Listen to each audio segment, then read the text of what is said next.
printing file for one any different. That's where this stops just being a Second Amendment issue and becomes a First Amendment free speech issue. You're saying that there is now information on the internet being distributed right now that is potentially illegal just because it contains the instructions to make an item that is legal for some people to own. But then just the distribution of said information is now illegal. Do you see where this becomes a really weird, slippery slope really quickly? I would love to hear an argument that would actually convince me that Matt is guilty on this, because I don't see it, frankly, knowing what I know about the case. How's it going today? All right, so I had seen Brandon Herrera's video, and thank you for everyone that put out videos on my behalf while I was incarcerated. If any of you put out a video on my behalf while I was incarcerated, like Brandon Herrera or whoever, and you want me to come on your live stream, I would love to. Obviously, I'm going to do a live stream on my girl's channel first, but after that, then I'm free to go. So he asked for somebody to give him an explanation on why I'm guilty.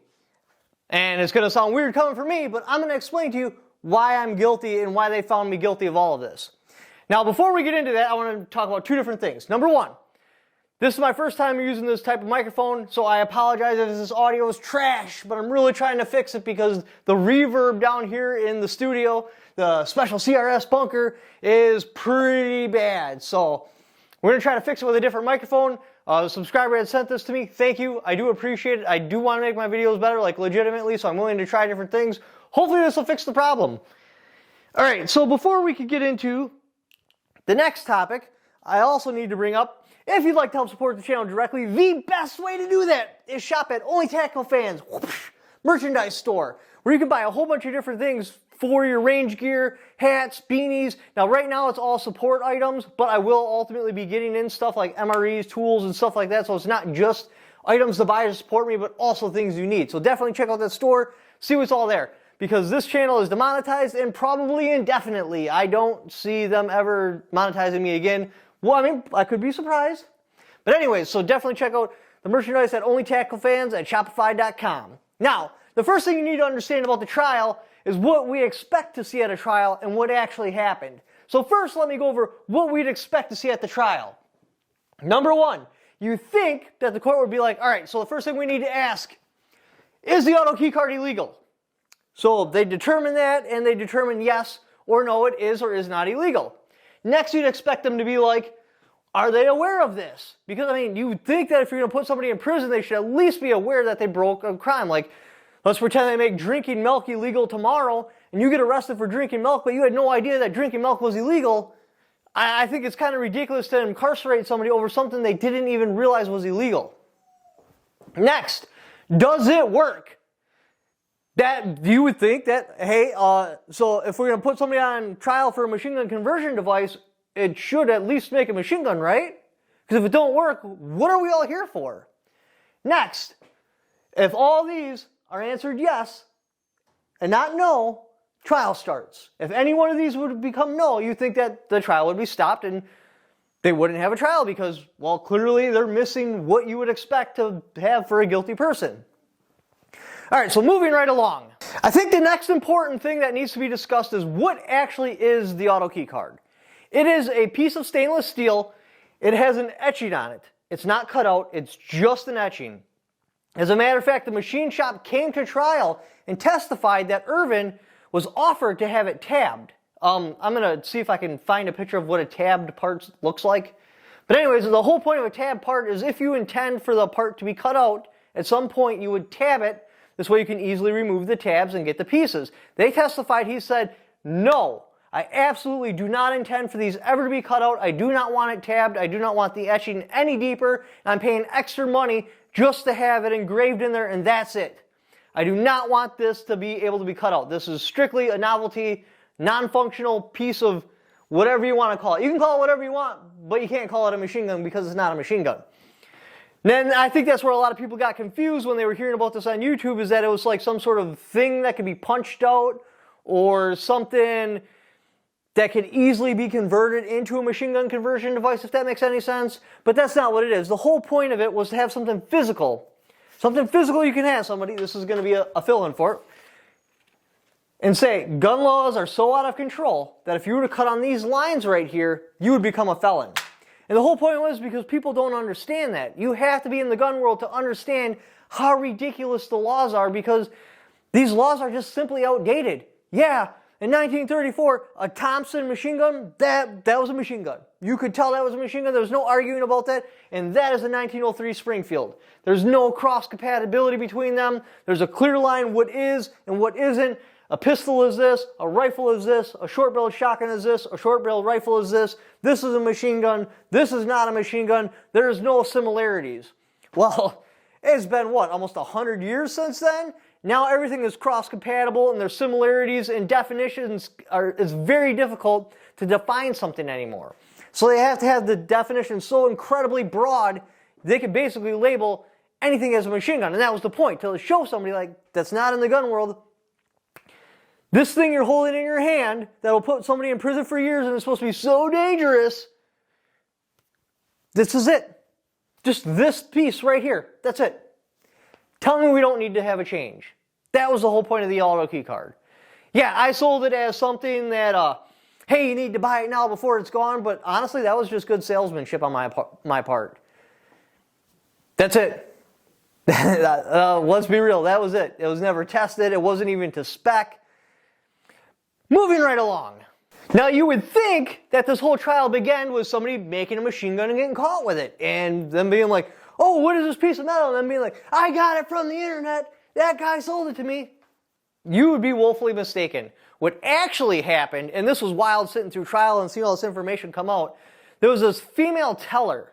And apparently Justin had got in a fight with her about a year before auto key card was even a thing, so he got put on a special watch list. And that watch list included that anytime he entered the bank, a manager had to be there. So a manager was always there. He winded up bringing in a check. Now this isn't illegal at banks or anything, but this particular bank had a rule that you couldn't have a private account and a business account as one, which is extremely unusual. I even have that. Like my bank account I go through, that's private and business. Anyway, so he brings in a check with the name Auto Key Card on it, and they refused to cash it. And he got upset about this. And because he was on the watch list, the manager was already there, which is wild, a watch list. I really kind of think we're getting a little bit into government overreach. Anyways, the manager was already there, and they're like, hey, we can't cash this because this is a business check and this is a private account. He's like, okay, well then I need to go somewhere else, apparently. So I'm going to close my bank, give me all my money. It was something around like $50,000. And they're like, well, we can't because we don't have that much money. He's like, so where's my money then? Why can't you give me my money? That's my money. Give it to me right now. And they're like, no, we can't. He's like, well, how much can you give me? And they're like, we can give you $4,500. He's like, okay, give it to me. So he takes the $4,500 and then he goes to, it's like, so I don't know the name of the bank, but we're going to pretend it's called Summit. It's absolutely not called Summit Credit Union, but we're going to pretend it's called Summit Credit Union. So then he went across town to the next Summit Credit Union and was like, hey, I want to close my bank account. Give me all the money out of my bank account. And they're like, no, we can't. We ain't get that kind of cash. He's like, well, how much cash do you got? And they're like, $5,000. So they give him the $5,000 and he comes back the next day and repeats.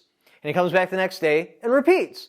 And because he never took out at one time over $10,000, they count that as, they call it structuring. The idea is you're avoiding to get an IRS letter put out on you. Because when you take over $10,000, it's not just $10,000, it's going to be $10,000 and 1 penny.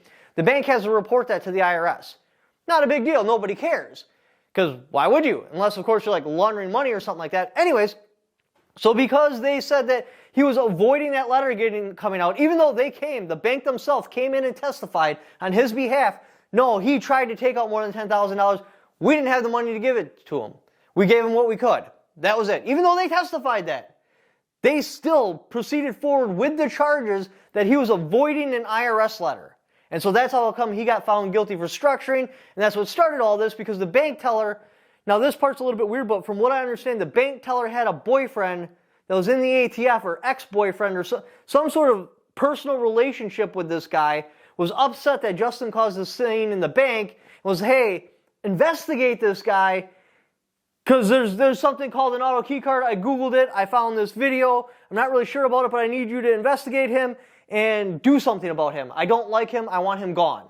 And so that's what got the whole ATF investigation going in the first place. So no, it wasn't somebody creating a machine gun, it wasn't the ATF being like, oh, that's illegal. It was some bank teller having an attitude and using her personal relationship with somebody in a position of authority to go crush somebody she didn't like. All right, so what are the actual charges? Obviously structured for him, and then there's 5861, transferring an illegal conversion device or illegal machine gun defined as a firearm that can fire more than one shot with a single function of the trigger. That's all the way to, or pull the trigger. I forget how they worded it now because I know they were playing with the definition, trying to wrap rear breed up. And from what I understand, they went back to the original definition, but I don't actually know what the definition is anymore because I got way confused over it. And then in this particular statute that they charged the auto key card with was a combination of parts used to convert a firearm into a machine gun. Not a combination of almost parts, not potential parts, not drawing of parts. It has to actually be parts. That's what the auto key card got charged on. And you may be like, oh, hey, Mr. CRS, how can a solid piece of metal be parts? And I know they want it to be parts because other places in the NFA, they say part or parts. Specifically in that definition, it says parts, so it doesn't say part or parts. Well, that's a great question. And we brought that before the judge, like, hey, they're charging us with a combination of parts, as that's the qualifier for this definition, but it's one single homogeneous piece of steel. It can't qualify for this definition. Because it can't qualify for the definition, and if you say that a single piece of steel could also be parts, well, that would move you into the rule of lenity. The rule of lenity says if a law is ambiguous or has different ways to understand it or interpret it, that it should be in the favor of the defendant. So that's actually what we actually got charged for, was a combination of parts used to convert a firearm to a machine gun. I don't know where the parts are, but apparently that also covers potential future parts that might someday become parts. So now the government's argument was that these lines were drawn and it had the potential of being cut out within 40 minutes, modified with tools, to be able to make a machine gun conversion device. Now, obviously, their argument should have been that it's more than one part, but that kind of a little bit of slipperiness of Matthew here plays in. So they didn't argue at trial at all whether or not the auto key card is or is not a machine gun. And that made it easier to convict us. However, it makes it almost impossible for a conviction to stick, because if you don't, anything you don't use in trial can't be used in the appellate process. So now as we're going through the appeal process, they can't be like, oh, it is a machine gun because of X, Y, Z. They can only use what was brought up at trial. And because they had no witnesses or no sort of evidence claiming that this thing's actually illegal, it basically guarantees that we're going to win the appeal. Now, the argument, obviously, the defense has. Now, again, so we're not actually allowed to argue. It's a little bit weird. We couldn't argue so much that the auto key card wasn't a machine gun at trial, because they said that was a jury nullification argument, and those type of arguments are not allowed. So basically, in appeals, we're arguing that, hey, the auto key card is just a drawing, which is clearly covered by the First Amendment, and it's a whole lot less complete than, say, I don't know, an 80% receiver, and this information is publicly available. Anybody can go and download it. Why does it matter if the image is on a computer screen or a piece of metal? Because the piece of metal isn't anywhere closer to complete than the image on the computer screen. You could take that image on the computer screen, print it off, tape that on a piece of metal, and cut that metal out, and it would take the same exact amount of time minus the printing as it would if you were to just cut it out. So does that mean the design itself is illegal? Or does that mean that the piece of metal that the design is on is illegal? Would it still be illegal if he would have sold it on paper, or a macaroni noodle, or a piece of military grade plastic that could still convert a firearm into a machine gun? Where is the legal line? Because right now it's just the information, period. Right now, hypothetically, they could come to your house and go through your computer history and be like, oh, you looked at a drawing of a lightning link. That's a combination of parts designed to convert a firearm to a machine gun.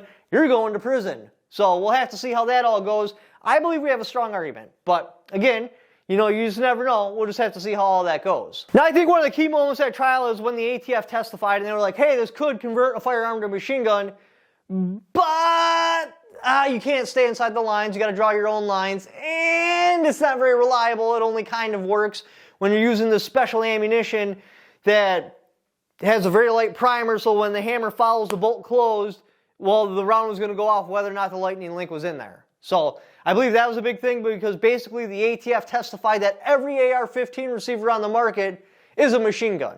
Because if it can fire in full auto, the way he said, because the lawyer, Matt LaRosiere, was like, hey, so couldn't you do the same thing just by removing the secondary bolt catch?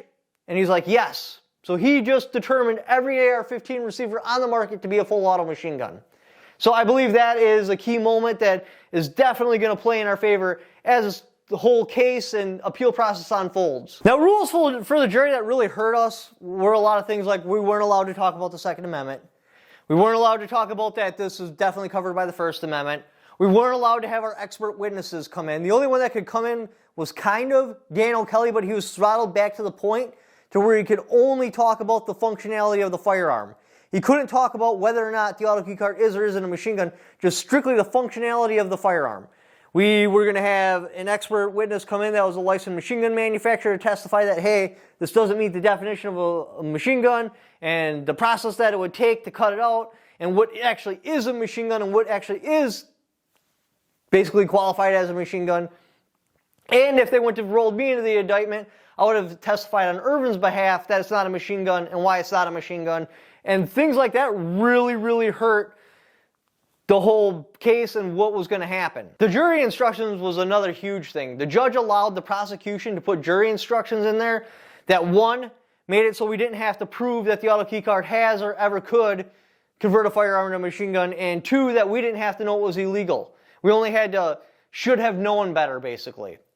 The jury instructions were terrible. They used the jury instructions to bridge the gap over the burden of proof. It was wild. When those jury instructions came out, I was like, oh man, this sucks. Because now the only thing left for the jury to find, and this is how we actually got convicted, did CRS make the videos or not? Did Justin Irvin sell the product or not? And that's how we were found guilty, Brandon. Because all they had to do was find us guilty for, did I make the videos? Yes, I made the videos, which I admitted to. Did he sell the product? Yes, he did sell the product, which he admitted to. All the other things, is it a machine gun? Is it legal? Is it this? Is it that? First Amendment arguments, Second Amendment arguments, all that was taken out of trial. So all that was on trial is, did you make the videos? Did he sell the product? That's it. That's how we were found guilty, and that's why I myself would have found myself guilty. I mean, I'm a Second Amendment person, so I would have realized the implications of this, and I would have basically not found the person guilty, used jury nullification, but that's how a jury that knows nothing about firearms or the politics behind it found us guilty. And anybody, we could have went in front of a whole bunch of juries, unless they had somebody in there that understood the implications of this case, we'd have been found guilty every time. Because did I make the videos? Yeah, of course I did. Did he sell the product? Yeah, he definitely did. That's how we were convicted. All right, so sentencing happened. And yeah, that was a little bit rough. I got yelled at a bunch. He got an extra 8 months and yelled at because he was going on. He's like, the bald eagle picture behind your wall, you know, that'd be like you getting arrested for that being an endangered species, but that isn't proper. Because a picture doesn't make the actual thing. Now, the prosecution argued that it falls under the same thing as child porn, even though we weren't touching the children. Because we had a picture of it, we were supporting it. If, I don't know, she had this weird argument. Anyway, so I got 5 years, he got 5 years, 8 months because he got yelled at and he was pointing out how ridiculous the case was, even at sentencing. Yeah, I went off too, but I kind of knew when to, like, okay, throttle it back. The judge is getting pretty pissed. He was like, He just went off. He's like, and I look like an idiot standing up here in this orange onesie. This is ridiculous. Oh, it was something else. But yeah, so that's what had happened at sentencing. Oh, another key bombshell I wanted to bring up at trial. This was huge. So the ATF admits to faking the auto key card testing video. Now, he didn't straight out say, yes, I faked the auto key card testing video. And maybe Matt could have, like, got him to admit that a little bit more, but it's really, really hard because the prosecution's sitting there and objecting to everything you say. So you have to get them to say it without the prosecution immediately yelling objection. Even if they don't get their objection approved, saying objection and stopping the train of thought in that is a huge courtroom tactic that they use very, very well. Now, I'll talk about them in a minute. So anyways, the ATF admits to faking the testing video. It was wild. Now, again, without knowing what I know about guns, you wouldn't realize he was admitting that he faked the test because he used all these, like, really technical words and this whole word play. But yeah, in the end, he was basically like, I'm going to put this in plain English everyone can understand. Yes, I faked the testing video because I had to have a video at trial showing this thing could make a machine gun, else we probably would have lost. So what I did is I used bench rest primers in the ammunition so the gun will set it off and it'll run full auto with or without the auto keycard in there. And then what I did is I chopped the top half of the auto keycard out because it's a 2-hinge thing. So a bolt carrier would go over top of it, because always if the auto keycard interacted with the bolt carrier, it's not going to work because it's the wrong size bolt carrier and everything. So the bolt carrier just moves over top. The auto keycard is wedged in there, holding back the secondary hook on the hammer, and the hammer's just following the bolt up, and that's how I got full auto simulated. So I thought this was like the movie My Cousin Vinny, and I basically like stood up like, checkmate, bitch! But my lawyer was like pushing me back down, like, calm down, it's not over yet. I thought it was over at that point. I thought the judge was going to be like, hey, yeah, you're free to go. You guys are dickheads for bringing somebody to trial on something that's completely fabricated. But that's not how it went, and we ultimately got convicted. Now, I had heard by a few different people that a lot of the blame was put on my lawyers, and they honestly did a great job. Like, a bang-up job. Yes, he was a little bit new, so his courtroom etiquette was a little bit shaky, but the courtroom etiquette didn't matter. He was a machine gun in there. Matt was hitting him like with both barrels. It was wild. I wish you guys could have seen it. I wish you could film at a federal trial, but yeah, he did a great job. The prosecution, on the other hand, oh man, the head prosecutor, the chick, whew, she was really autistic and she ran a terrible trial. Her points were terrible. Her strategy was terrible. Now, her assistant prosecutor, that guy was a machine. He's probably embarrassed to be under her because that guy is good. I'm glad we weren't facing him. Otherwise, he would have probably made it so we don't win the appeal. Like, I tip my hat to that guy. That guy was a firecracker. He was wild. He was like Ben Shapiro, like that good. But the main prosecutor wasn't, and that's going to play big into why we're going to ultimately win the appeal, because the case was just roughly pieced and thrown together, and you could see the autistic thinking through it because it just went in so many different directions. It was bad. But the point of this little part of the situation is, yes, the lawyers did just fine. Do not blame Matt or anything like that for us losing that trial. Really, the jury instructions was probably the final nail in the coffin. Because did I make the video? Yes, I did. Did he sell the product? Yes, he did. You can't put a question of law in front of the jury. The point is, when you go to trial, it's a fact. What your actions are illegal, and the jury's just there to determine whether or not you did them. Normally, whether or not something is or is not illegal is handled in civil court ahead of time. And they're determined, oh, is the auto key card is or is not illegal? Yes, it is. All right, send them a cease and desist. Oh, they keep doing it. Now we're going to federally prosecute them. They skipped all of that and they're like, federally prosecute them. So that's why the legality of the auto key card can't really be brought up at trial, because you're not supposed to put a question of law in front of the jury, no matter what. But anyways, I appreciate everyone coming to my channel. You guys have been giving me excellent support. Like, I can't describe how amazing it is. Like, getting the kind of support I get from you guys. Like, thank you. I could not have went through all this without you guys helping me and helping my family. Like, for real, you guys really saved the day here.